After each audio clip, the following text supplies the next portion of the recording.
Bueno, hoy tenemos a alguien muy especial para charlar, para conocer su historia, para esa reconversión que le tocó en la vida y que nos vamos a sorprender al conocerla. Betina Florito, ¿cómo te va? Buenas noches. Hola Carlos, buenas noches, ¿cómo estás? Bien, bueno, contame, ¿santafesina hasta la médula? Nacida en Santa Fe, en el barrio Fomento 9 de Julio. Allí, bueno, en la casa de mi abuela vivimos nosotros mucho tiempo, hasta que lo conocí a Cristian Hoffman, quien es hoy mi pareja, y ahí recién me fui. ¿Del barrio? Casa, del barrio, sí. Viví en Rosario también porque me fui a estudiar, fonoaudiología a los 18 años. Pero pará un poquito, a ver, Sí. mamá y papá vivían con la abuela, digamos. Se casaron y se fueron a vivir con mi abuela, porque mi abuela estaba separada de mi abuelo y había perdido un hijo. Y fue una situación que le costó mucho superar. Entonces mi mamá y mi papá era como, bueno, que el acompañamiento, los nietos, todos fueron haciendo de su vida un poco más alegre, digamos. Y mi abuela para mí fue mi mamá, porque realmente ella me acompañó en todas las etapas de mi vida. Mi mamá trabajaba, entonces nosotros nos quedábamos al cuidado de mi abuela. Y la verdad que... sí, no sé, una infancia muy linda, un barrio de casas, de gente con familia, con hijos, de jugar en la calle. Sí, un barrio muy especial, el Fomento 9 de Julio. Sí, nosotros... Porque aparte hasta la vecinal es muy especial. Sí. Tiene hasta un nombre casi, cuando vos tenés que nombrar alguna vecinal, por su actividad, por su accionar, casi te viene a la mente rápidamente. Totalmente. Bueno, nosotros íbamos muchísimo a la vecinal porque con el grupo del barrio que íbamos a la escuela Bustamante, que también está ahí muy cerquita, sobre calle Aristóbulo del Valle, íbamos a jugar al básquet en la terraza. Había una cancha de básquet en Fomento 9 de Julio y nos pedíamos la llave y subíamos a la terraza a jugar. Eso fue lo único que hice de deporte, te digo, No, sinceramente, soy bastante ojota. Pero bueno, y ahí entonces la primaria... La primaria la hice en la escuela, mira, hice en el Pringles el jardín, Ajá. en Barrio Candioti. Después pasé el preescolar y la primaria la hice en la escuela Bustamante, que queda ahí sobre Aristóbulo del Valle, muy cerquita de mi casa, 4 cuadras de lo que era mi casa. ¿Y por qué en el Pringles la parte, digamos, de jardín no había en la...? No había jardín, jardín maternal, digamos, Sí, sí. de 3 años, 4 calculo que habrá sido. Y me hiciste acordar que fui a un jardín maternal que la maestra se llamaba María Inés, el jardín de María Inés le decíamos, también ahí por Barrio Candioti. Primero fue ese, después fue el Pringles, después la Bustamante, la secundaria la hice en el Comercial, la Domingo Guzmán Silva, a la mañana, y terminé perito mercantil. Y bueno, como te decía, me fui a estudiar. Pero pará, que está yendo muy rápido. Ay, sí, vos. bueno, soy un poquito ansiosa. Ansiosa, pará. Mamá, papá, ¿qué hacía? ¿De qué trabajaba? Mi papá, de todo. Vendió autos, tuvo verdulería, vendió repuestos para máquinas viales. Ha recorrido la Argentina. Era un gran busca de la vida, digamos. Totalmente. Y mi mamá no, mi mamá empleada pública. Trabajaba en el Ministerio de Salud. Y bueno, eso, digamos, era el ingreso fijo de una casa. Somos 4 hermanos, donde vivía mi abuela, que también la ayudábamos porque no tenía en ese momento pensión ni nada para cobrar. Y así que sí, mi papá un gran busca, hasta que yo tenía 13, 14 años, cuando él se estabilizó poniendo una panadería, donde todos trabajamos, todos. Primero alquiló una cuadra y hacíamos alfajores de maicena que él traía. Cocinaba las tapas por ejemplo, de los alfajores y los traía a mi casa para que nosotros se los armemos. O le armábamos las empanadas y él llevaba y cocinaba en la cuadra. Y eso lo salía a vender en un autito que tenía, recorriendo los almacenes y los barrios. Hasta que, bueno, se ve que juntó una platita y pudo alquilar una panadería, un negocio, con una cuadra de panadería. Y me acuerdo que al principio teníamos un solo maestro panadero y mi papá, así que ellos trabajaban toda la noche y después nos dividíamos con mis hermanos y mi mamá la atención al público. Mirá vos. sí. ¿Y floreció la panadería? Sí, le fue re bien a mi papá. Fue una época, fíjate vos, que fue una época muy difícil para el país, porque fue la presidencia de Menem, pero a mi papá le fue muy bien. Era en el barrio La Lona estaba esa panadería. Bastante alejado de lo que es mi casa, pero también un barrio muy lindo, muy buena la gente, que tuvimos una aceptación bárbara. ¿Por qué decir que le fue en la época de Menem? ¿Por qué decir que...? Porque hay gente, la gente de Menem, en la época de Menem mucha gente estaba contenta con el 1-1. Sí, bueno, sí, se puede decir que hubo... los trapitos, que tengo gente muy vieja, que ya empezó trapito, que era jovencito, que todavía me siguen cobrando cuando dejo el auto por ahí en Boulevard, y me dicen... Yo prefiero que venga la época de Menem porque me daban $1, un peso era $1. Bueno, pero era un poco un engaño, o sea, tuvimos un florecer, un buen pasar. Pero te digo que, a ver, después uno puede decir lo que pasó después, todos los discursos de cada lado que lo quiere acomodar, pero en el país la época de Menem para mucha gente fue floreciente. A ver, y te digo, los trapitos hoy todavía me dicen... Ojalá venga Menem y nos ponga 1-1, porque se llevaban, qué sé yo, $100 por día. Sí. Era una cosa increíble. Porque a veces muchos comparan qué es lo que podían hacer. A ver, después podemos decir si realmente al país le costó algo o no le costó algo, pero el país viajó al mundo gracias a Menem, se abrió la mente a las importaciones. Tenemos las comunicaciones de hoy porque Menem privatizó algo que Entel, todo el mundo llora, Entel la privatizamos. No servía para nada Entel en ese momento. Y es una realidad, por eso yo digo, a nosotros nos tocó un buen pasar, quizás mi papá, digo, yo era media chica, digamos, como para entender la economía de la casa, pero supongo que lo habrá ayudado esa situación justamente de poder tener... Y estabilidad, porque ¿cuánto tiempo estuvo el dólar de 1-1? Hoy vos cómo podés prever si todas las cosas te suben al día para el otro. Entonces, a ver... Por eso digo, tenía cosas buenas y cosas malas, pero para el que ponía un negocio sabía que mañana costaba lo mismo y seguía costando igual y uno podía prever Sí, yo recuerdo, la cerveza $1, y bueno, la leche $1, todo salía $1, 50 centavos, el kilo de pan, el pan era muy barato y se le ganaba mucho porque no tenía IVA en ese momento. Por eso te digo, pero viste, a veces compramos el discurso, la época de Menem, la época de Menem mucha gente le fue muy bien y a la mayoría le fue bien.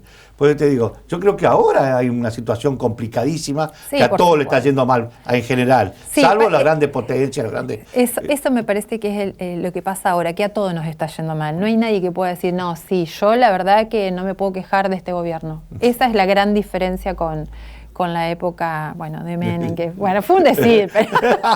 No, pero te digo, me gusta porque a veces uno...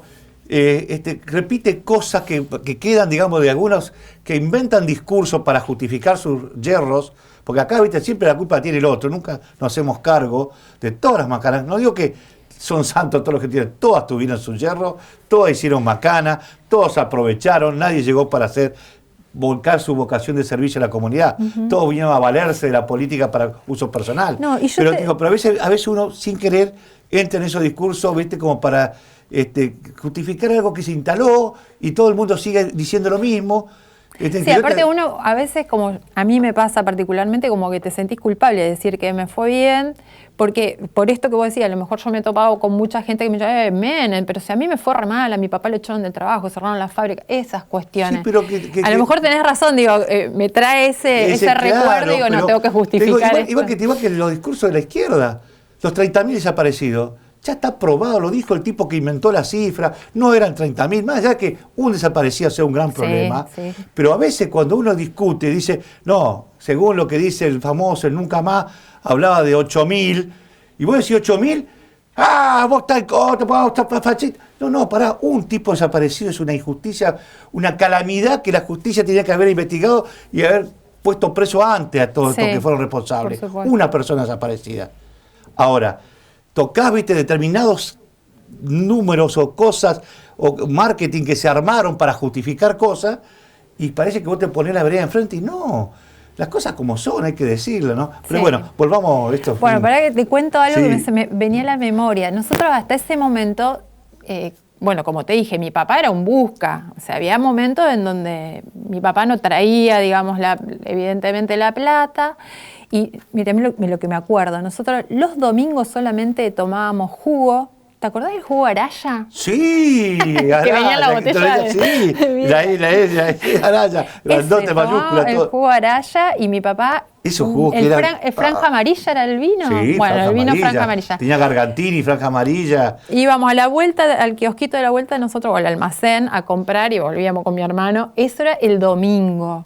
La verdad que tuve una infancia súper linda y realmente no puedo decir que me ha faltado nada, pero comparado, digamos, con otras familias, sí, nos costaba como llegar, pero éramos una clase 4 hermanos. media que quería crecer. Totalmente. Eso había oportunidades, porque así como se entusiasmó y metió la panadería y le permitió mejorar su calidad de vida, pero había cosas que uno valoraba. Hoy yo veo que la cosa es, che, ¿y si renuncio y me voy a un plan? Porque a veces, es decir, la metodología que se ha instalado es que ahora la gente está buscando ver si puede tener un plan antes que tener un laburo. Bueno, pero es justamente lo que nos han metido en la cabeza, porque el plan es necesario, pero es necesario un tiempo determinado cuando alguien lo necesita por una razón de fuerza mayor, por una vulneración demasiada. Pero no lo podemos sostener en el tiempo. Pero sostenerlo en el tiempo, pero que no sea motivo de que si tenés plan no podés tener otro trabajo. Claro. Esa es la barbaridad. Yo he contado, creo que en el programa de Simón Mordaza, un amigo que tenía aceitunas, olivas en La Rioja y que tenía un montón de gente con planes. Cuando necesitaba gente para bajar la aceituna, para poder exportarla, para hacer un...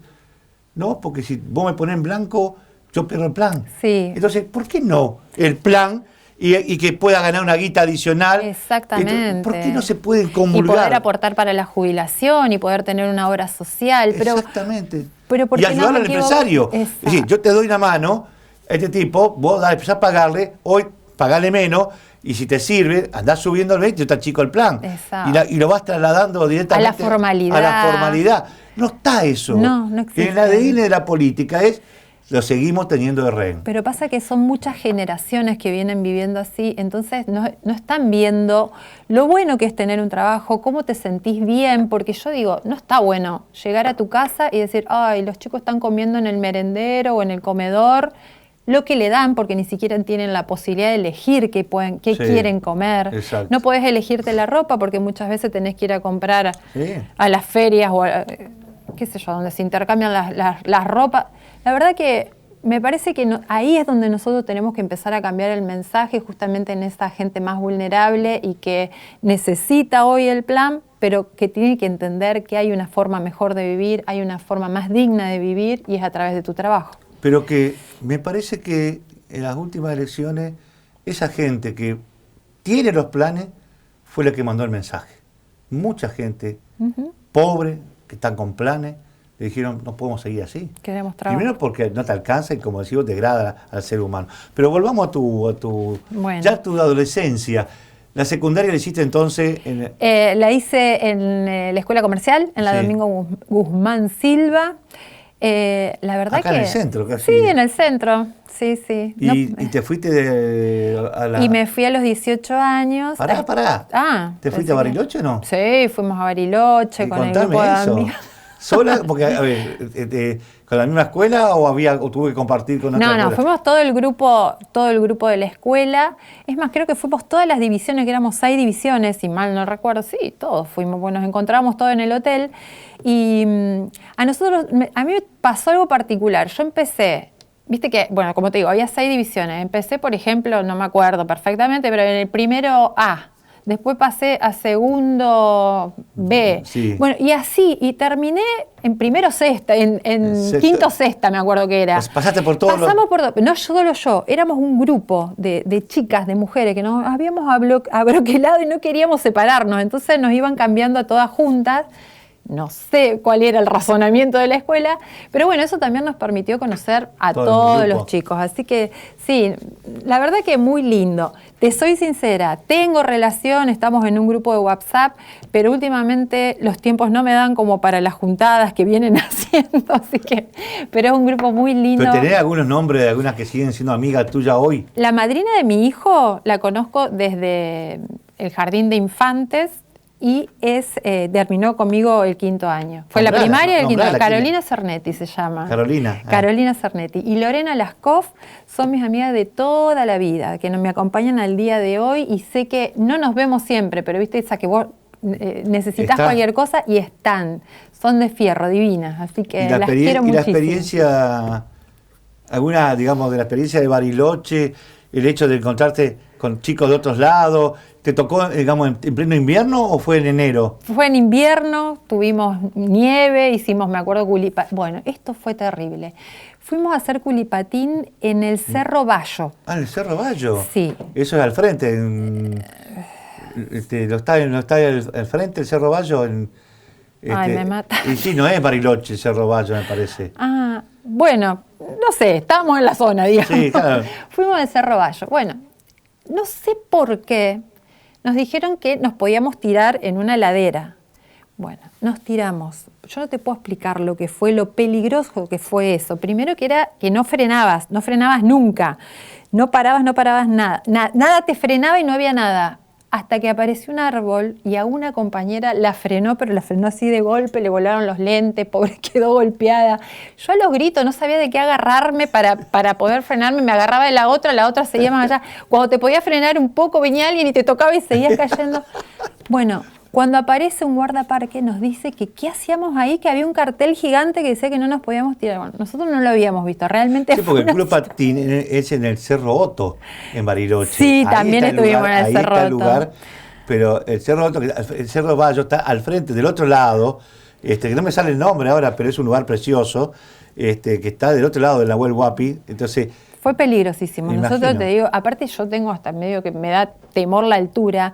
Y no sabés lo que tuvimos que subir después, porque fue impresionante lo que bajamos. Y veíamos que terminaba ahí nomás la montaña, había como un precipicio. No llegamos hasta ahí. Pero... A ver, para cerrar el capítulo adolescente, ¿terminaban todas borrachas como todo el mundo ahí o eran recatadas? Yo te voy a decir la verdad. Yo tomo porque me gusta tomar, qué sé yo, pero soy bastante recatada en eso.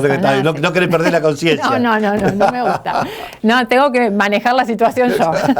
Así que bien, sí, obviamente que a alguna le hemos llevado la rastra, la acostamos. Bueno, de ahí te fuiste a estudiar a Rosario. De ahí me fui a Rosario. ¿Por qué fonología? Pues es que yo también a veces me pregunto, ¿por qué se me metió tanto en la cabeza? Y yo creo que tiene que ver con unas compañeras de trabajo de mi mamá, que son María Cristina Frachola y María Cristina Galán, que son 2 fonoaudiólogas bastante pioneras acá en Santa Fe, porque ellas trabajaron mucho en todo lo que es prevención primaria de salud, que en fonoaudiología eso mucho no se hacía, es más, tenían la cátedra allá en Rosario, en la Escuela de Fonoaudiología, y yo era de ir bastante seguido a buscarle a mi mamá al trabajo, porque sabía, antes de que salga, y teníamos relación ahí con sus compañeras. Yo creo que tiene que ver con eso de escuchar, de qué hablan.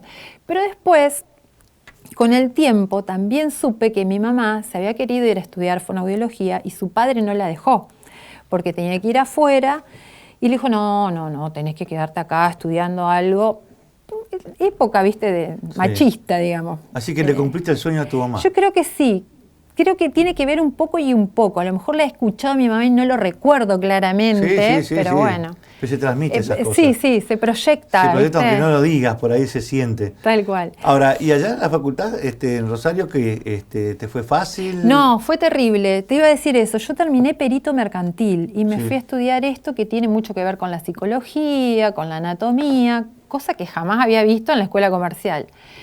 Así que me costó el primer año, no sabía quién era Freud, quién era Piaget, cosa, viste, muy corriente para otro tipo de ¿Y qué tiene que ver Freud para poder hablar? No, se estudia mucho, porque la salud tiene mucho que ver con la psicología, la voz tiene mucho que ver con la psicología, también para conocer las etapas de evolución del niño, las enfermedades mentales que pueden a veces tapar otras cosas, entonces, bueno. Mirá vos, me está sorprendiendo, no sabía, yo pensé que era más autonomía, digamos, más medicina. Aplicás mucho, no parece, pero aplicás mucho. Yo creo que todas las carreras que tienen que ver con salud tienen que tener una base de psicología, porque uno como que vos en las entrevistas vas encontrando... En que todo tiene algún porqué.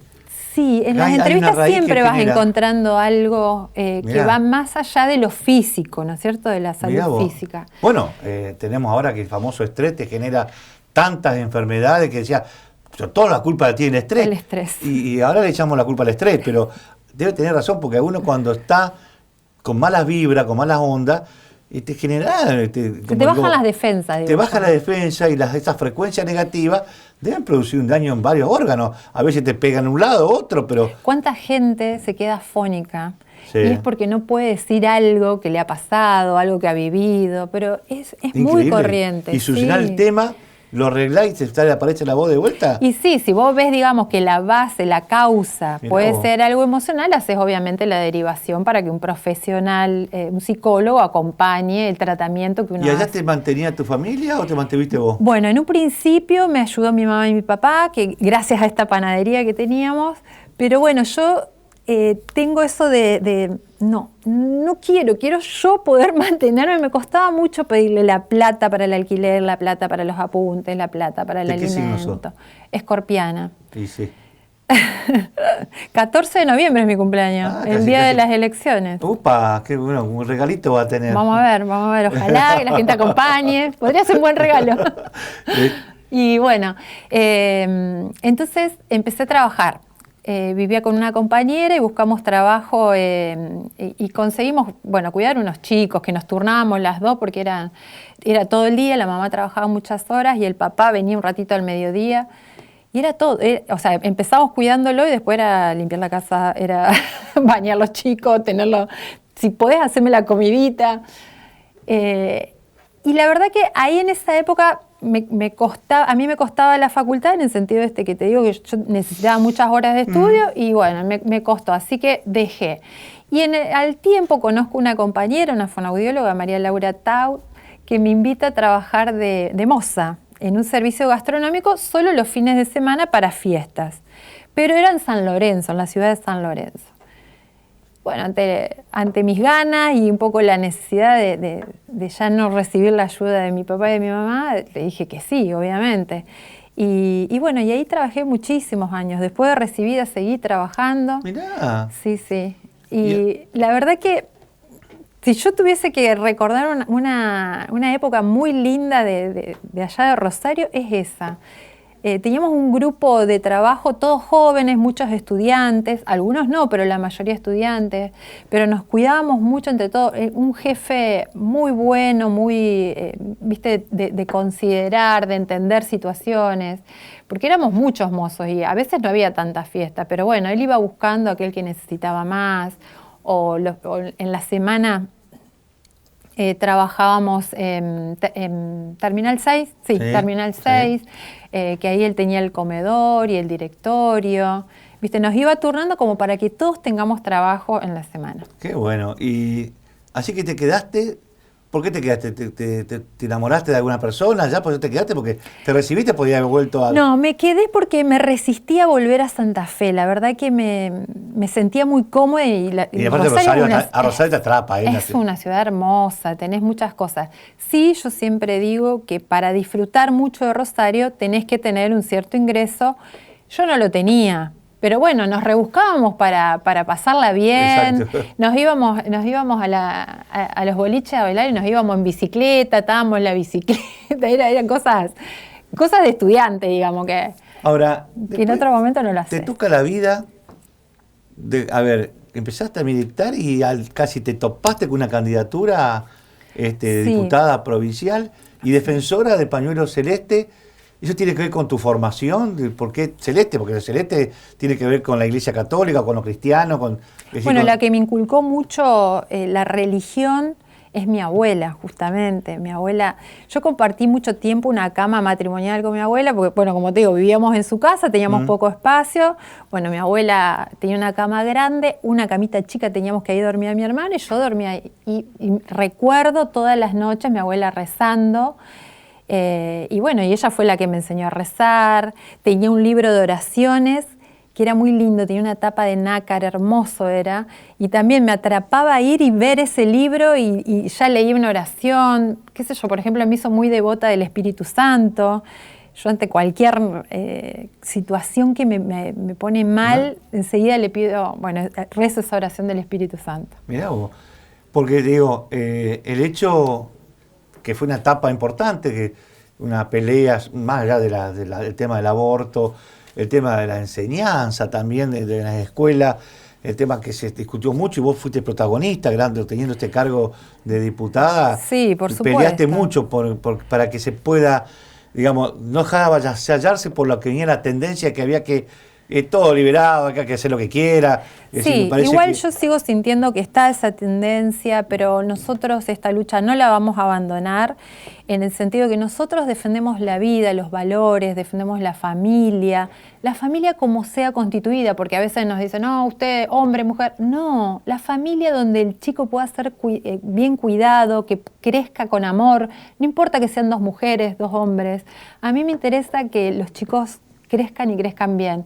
¿Y sabes con qué tiene que ver también lo de la niñez que a mí me afecta y me llega? Yo he trabajado en muchas escuelas especiales y las escuelas especiales tienen algo bastante característico. La mayoría de la población es una población vulnerable.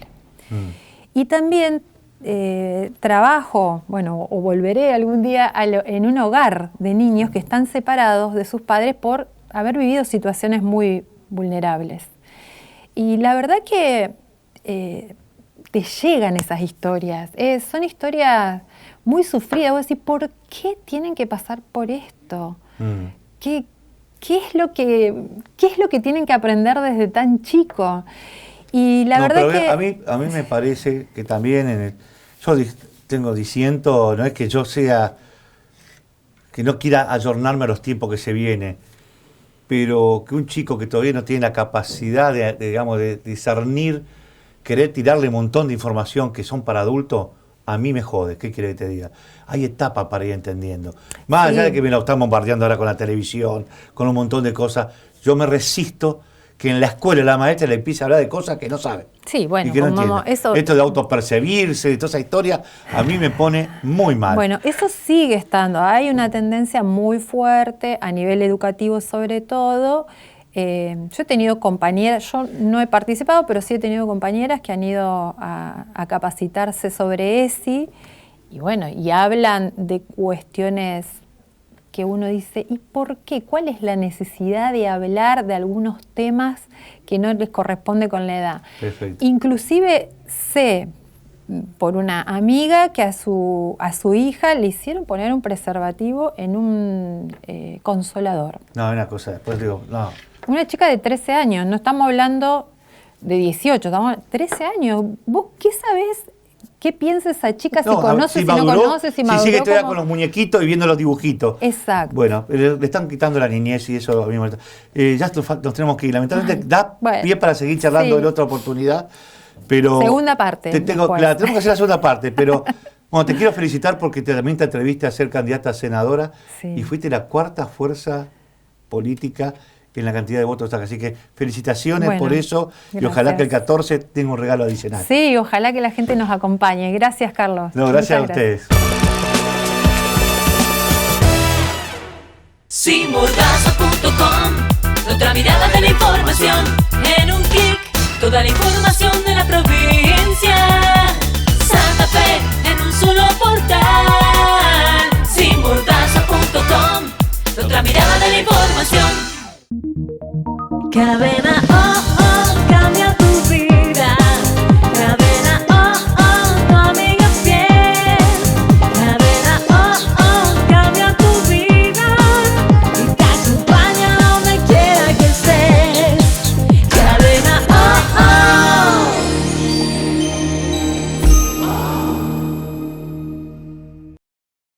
Sin Mordaza, periodismo independiente. Sin Mordaza, el periódico con mayor penetración en la provincia de Santa Fe. Sin Mordaza, el poder de la gente. Bueno, y ahora le voy a presentar a alguien que ya tuve un mano a mano, creo que 2 o 3 veces, y de 1 hora cada uno, porque es una biblioteca, en la historia viva de una parte de la política nacional y provincial. Pero como dice la gente, o como dice la Mirta Legrand, el público se renueva, así que le voy a saludar a Víctor Félix Revillo. ¿Cómo le va? Bien, muchas gracias por lo...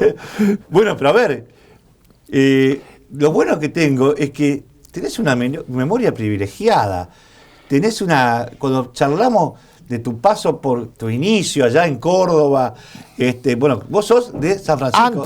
Antes inclusive. Claro, vos sos de San Francisco. ¿Dónde naciste vos? Claro, yo nací en San Francisco, la ciudad de San Francisco, que tiene una característica, no tenemos la tonada cordobesa, que no es poco. Que es cierto. Que no es poco. Porque está ahí pegado a Santa Fe. Pero, como siempre, me acuerdo, Monseñor Príncipe, que ya falleció hace muchos años en un accidente, los santafesinos se deben acordar de él, decía siempre, lo que pasa es que los cordobeses nos corrieron el alambrado. Y yo me quedé pensando, porque cuando yo viajo a Córdoba, desde Santa Fe, me gusta pasar, claro, bajo por la Avenida del Libertador, ¿no es cierto?, a la 25 de mayo de San Francisco, con todos los recuerdos de la niñez, claro, y de la primera juventud, ¿no es cierto? Y ahí está el monumento a Iturraspe.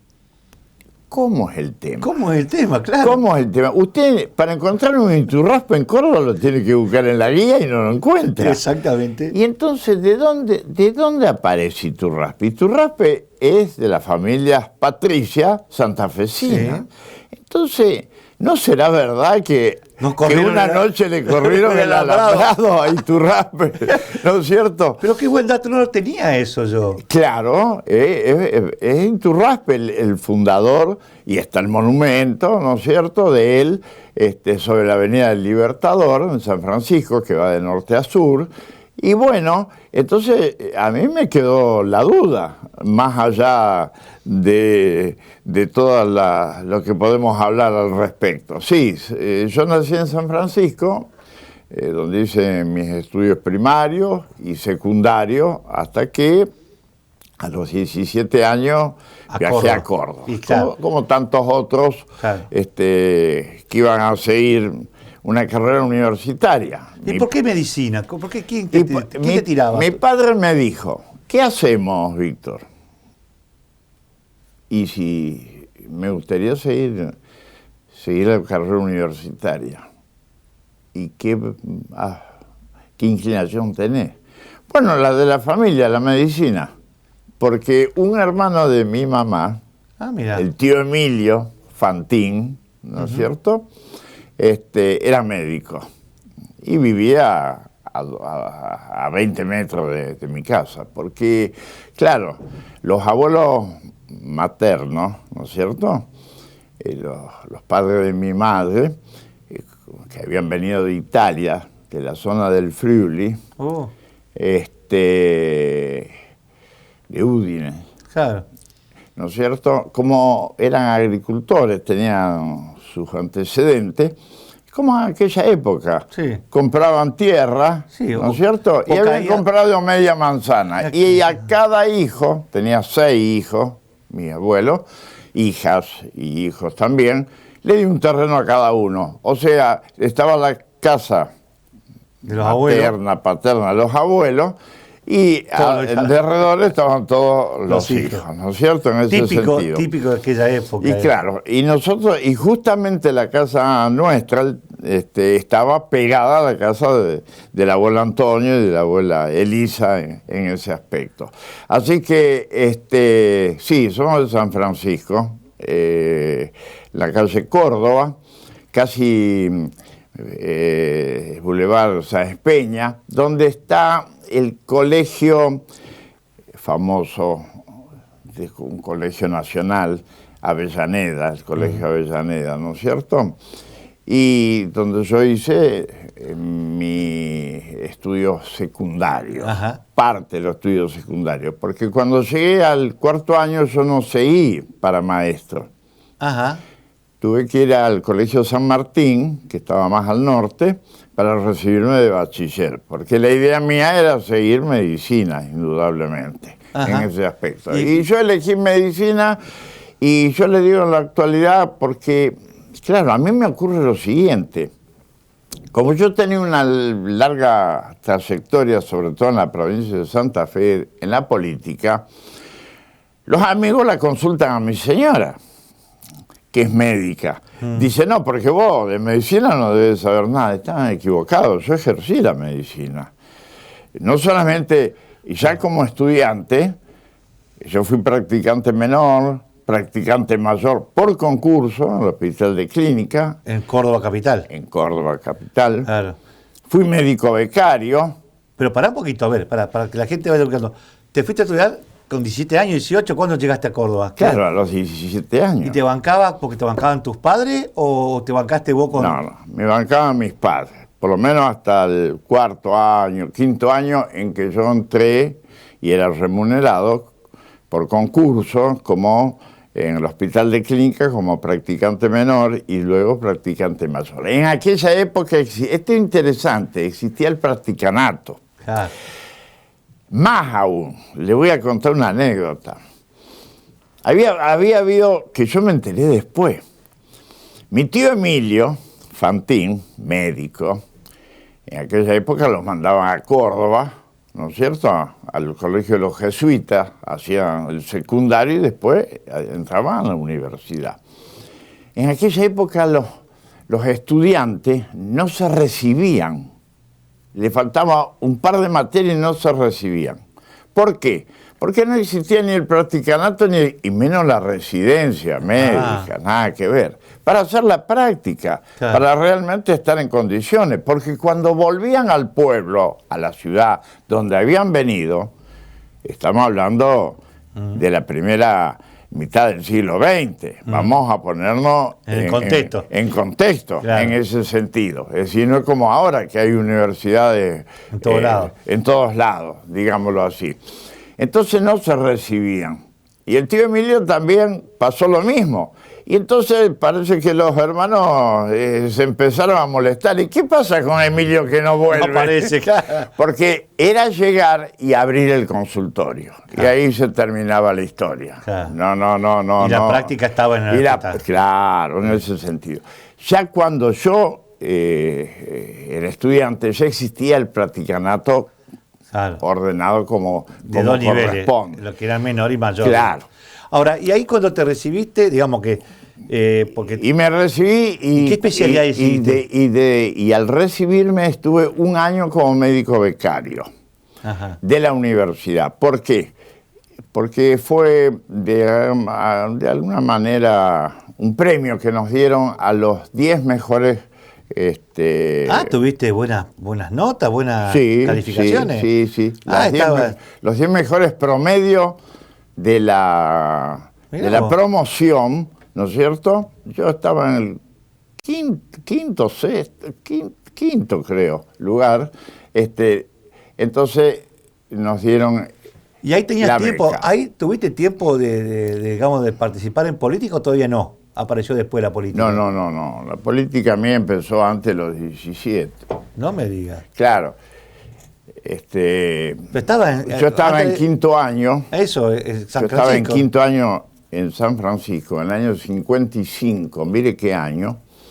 Y Alejo Simo era el presidente de la UES, Unión de Estudiantes Secundarios, sí, de la provincia de Córdoba. Después famoso dirigente de metalúrgico, sí, señor. Antibandorista, me acuerdo. ¿No es cierto? Muy amigos nos hicimos después, con los años. Y yo me afilié a la Unión, a la UES, ¿no es cierto? Una familia peronista, sin lugar a duda, mi padre lo era.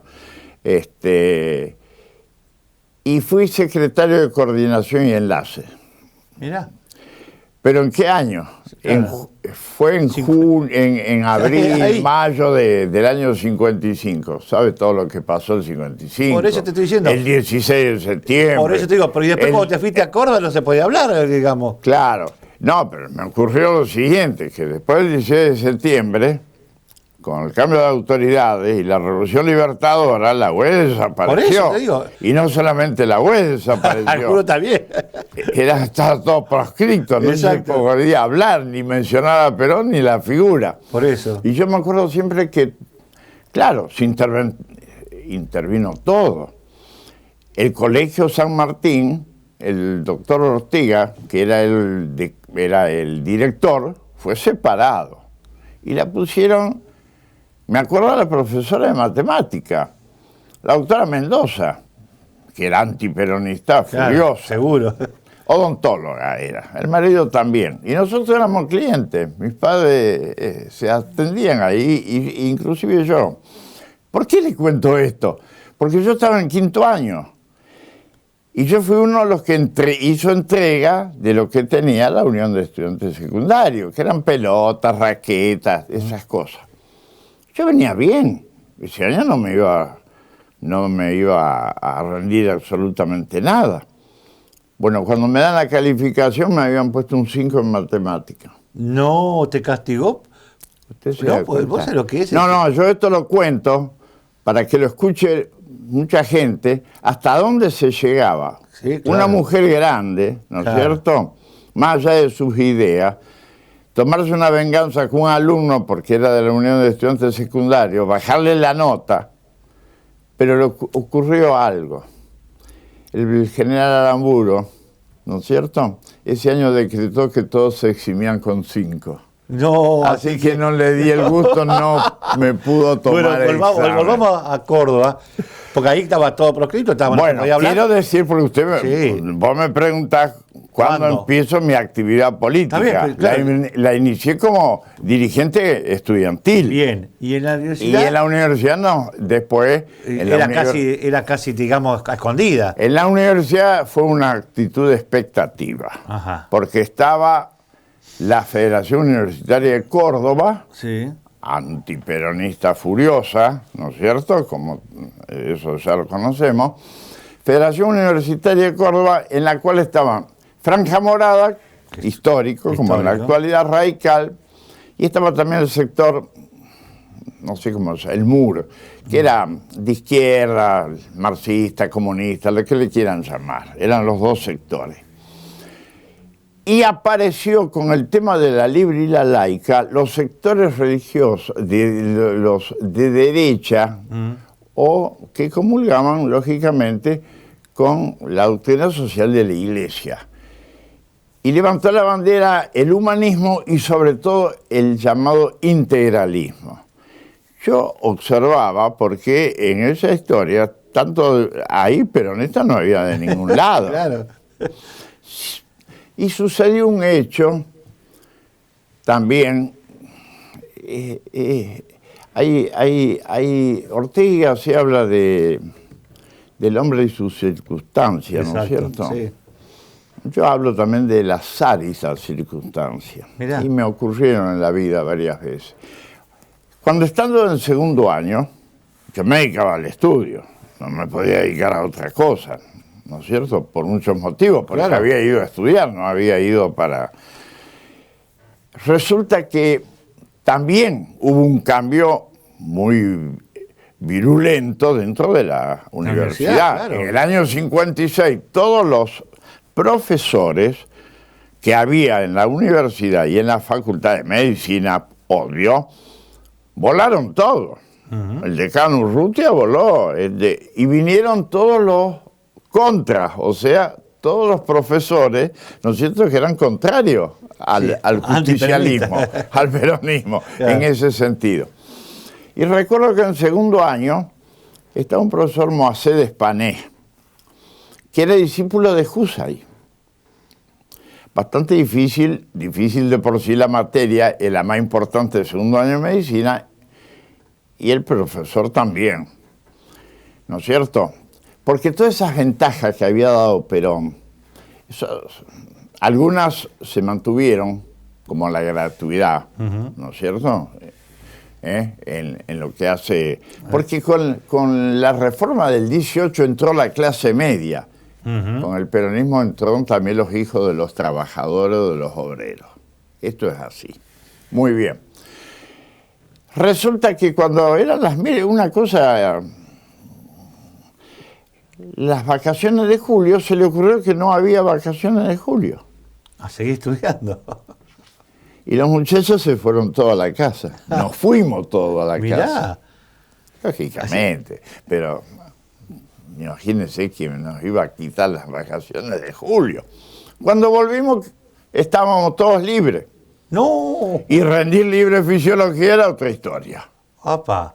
Era otra historia. ¿Qué empezó? La pelea. Ahí empezó. Huelga.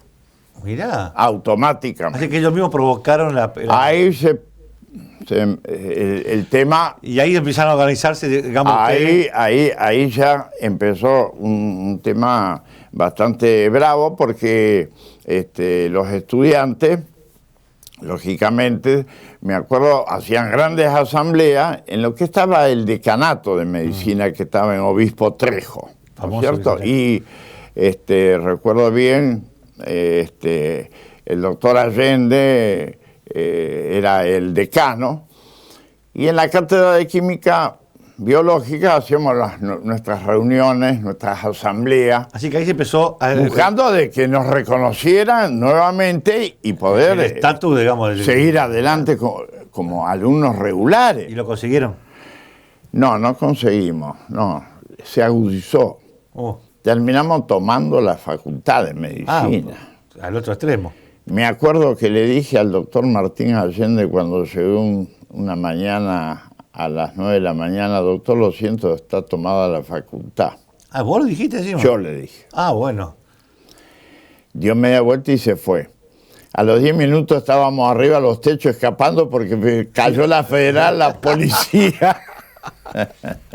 Claro, era así la historia. Claro. Estamos hablando de la historia del famoso barrio Clínica, de aquella época. Estoy hablando del año 58. ¿Cuándo se normalizó? 58. Claro, no, ¿cómo se normalizó? Sí. Tuvo que intervenir el rectorado de la universidad, porque no aflojamos nosotros. Ni aflojaba tampoco. Ni aflojó tampoco ellos. Entonces dividieron en dos la cátedra. Hubo dos cátedras de fisiología. La que siguió con el profesor Moisés Espané, y a nosotros nos pusieron por otro carril con otros profesores en ese sentido. Sí, aunque después cuando se tomó examen estaban los mismos, ¿no es cierto? Y en esa ocasión ocurrió un fenómeno muy interesante. ¿Qué pasó? Que los muchachos de la Federación Universitaria de Córdoba no nos apoyaban. ¿Por qué? Porque los profesores antiperonistas y la FUC antiperonista eran los amigos en la lucha contra el peronismo. Mirá vos. Y ahí emerge el integralismo. Con el inglés Willington a la cabeza, estudiante quinto año de medicina que después hizo psiquiatría, y después de 30 años atrás lo encontré en la Facultad de Medicina y me dice, ¿te das cuenta, Revilio? Nos volvemos a encontrar, soy el decano de medicina. No, y me dijo, un peronista. Y yo me le reí, le digo, bueno, me hice peronista, me dijo. Porque justamente yo, entonces ahí me integré al integralismo, que no era social cristiano. Ajá. Y Willington, justamente, que era la figura en medicina, con toda honestidad, me llamó un día y me dijo, Revilio, nosotros sabemos perfectamente que vos no sos de nuestro sector, vos sos peronista. Quiero decirte que no tenés ningún problema. Vení, sumate. Si vos estás con nosotros, no tenés ningún problema. Con el tiempo el integralismo, y eso lo puede expresar Raúl Cariñano, que también estuvo en el integralismo cuando ya fue peronista. Después, con los años, pero en la época aquella en que nació el integralismo fue en el año 50. Ahora, vos sabés que... años 1957. Bueno, te estoy diciendo la fecha, ¿eh? Ahora, yo te voy a traer te voy a traer un poquito más acá, porque podemos avanzar hacia el futuro, pero conociendo todas estas raíces, la historia, cómo fue mutando, cómo se fue pergeñando los distintos sectores, las distintas expresiones políticas en el país, que Córdoba tiene mucho que ver porque ha sido muy importante en la vida política argentina.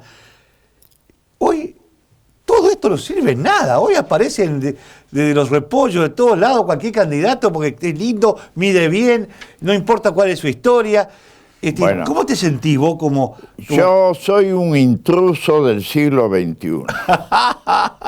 Yo soy un hombre del siglo XX. Usted también. Yo también soy del siglo XX, sí, claro. Entonces las reglas de juego, la forma de vivir, ¿no es cierto?, en la segunda mitad del siglo XX, no hablemos de la primera, La segunda mitad del siglo XX es muy diferente a lo que estamos viviendo. Este siglo XXI que no ha terminado de coagular y que anda, no digo a la deriva, pero a los saltos, no en la Argentina, en el mundo. Ahora estamos hablando ya de otra cosa. Pero está todo mezclado. Indudablemente que uno se siente, primero, en la actitud de vivir un hecho fantástico que es la revolución tecnológica. Sí. Imagínense que hace unos años atrás no teníamos ni WhatsApp, internet, no teníamos internet, ¿no es cierto? De lo que estamos en estos momentos. Bueno, me acuerdo que yo era gobernador cuando aparecieron los primeros celulares. Los ladrillos, los famosos. Sí, exactamente. Entonces, usted me está planteando una situación que evidentemente nos llama a la reflexión en ese sentido, porque nosotros estábamos acostumbrados a salir, digamos, a bailar un minué y resulta que tenemos que bailar una salsa, es otra historia. Sí. Ha cambiado totalmente las reglas del juego, y en ese sentido está inmerso también la Argentina, y nuestra sociedad, con todas las crisis en la cual está atravesando. Bueno, pero ¿sabes qué me molesta a mí? Es que, a ver, lo dogmático, lo que fue por ahí la esencia de cada uno de los partidos, del radicalismo, del peronismo, de los demócratas progresistas, los socialistas, eso que era la esencia, que vos decís, bueno, yo estoy acá porque estoy identificado con esto. Eso desapareció, cualquiera se pone el rótulo, soy peronista, soy radical, el pragmatismo. No, yo le voy a decir algo más grave. Me voy a referir a la elección de hace unos días. ¿Usted no se dio cuenta que en toda la cartelera solamente un candidato he visto que se manifestaba francamente con el escudo justicialista? La candidata concejal del socialismo lo puso al intendente al lado, para que sepamos de que es el candidato del socialismo. Y el candidato de Perotti, los candidatos de Perotti, aparecía Perotti, para decirle, es el candidato del Frente de Todo, el justicialismo.